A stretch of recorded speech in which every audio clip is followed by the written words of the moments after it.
Hello, Dinky Dana here. Today I'm reviewing the game Limbo, released for Xbox Live Arcade on July 21st, 2010. This game cost 1,200 Microsoft points, and it was developed by the independent developer PlayDead Studios. I didn't know much about this game before I downloaded it, and I was quite impressed and really enjoyed it, so in this review, I'm going to give you an idea of what the game is like and what I enjoyed most about it. Limbo is a very dark puzzle platformer that takes a look at a boy's journey into Limbo, which is the edge of hell, to find his missing sister. You are given no information on the game's plot or meaning other than this. However, this lack of plot is more than made up for by its delightfully disturbing atmosphere. To begin, you wake up as a nameless boy with no clue where you are or how you got there. You're in the middle of a seemingly desolate forest where you set off on your journey to find your missing sister, and soon realize this forest leads to terrifying enemies and nightmarish challenges. The most obvious and most impressive feature of this game is its art style. The entire game is done completely in grayscale, with the film noir style where characters, items, platforms, everything is just a silhouette. But don't let this game's simplistic look fool you.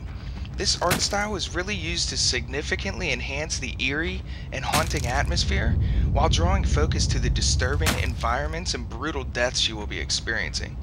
And you will experience plenty of deaths. As you begin playing the game, you'll encounter challenges in the form of puzzles. The puzzles can range from simple platforming segments to very complex physics and gravity-based challenges. If you fail to complete any of these challenges, you will be greeted with a very brutal and violent death.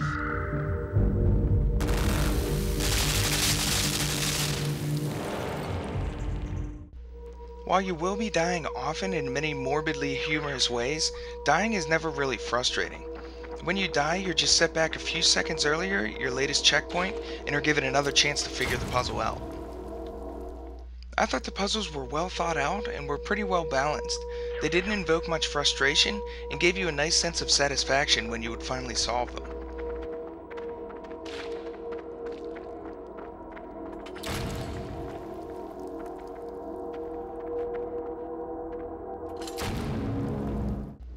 Also, the gameplay was incredibly smooth with zero load times, and the controls were remarkably easy to use, so if you died during a puzzle, it was your own fault.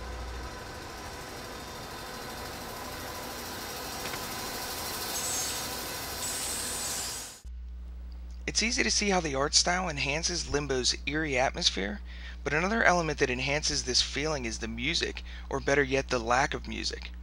There are no songs and no soundtrack to this game. Limbo uses ambient noise and sound effects to create a frightening sense of paranoia as you play. Traps will kill you with absolutely no warning, causing you to jump out of your seat, and you'll often find yourself expecting a trap when there are none to be found, creating a very suspenseful atmosphere. Limbo seems to prey on basic human fears incredibly well to create an experience unlike any other game I've played before. Rather than me try to explain this feeling, I'll show you a short clip to let you see for yourself.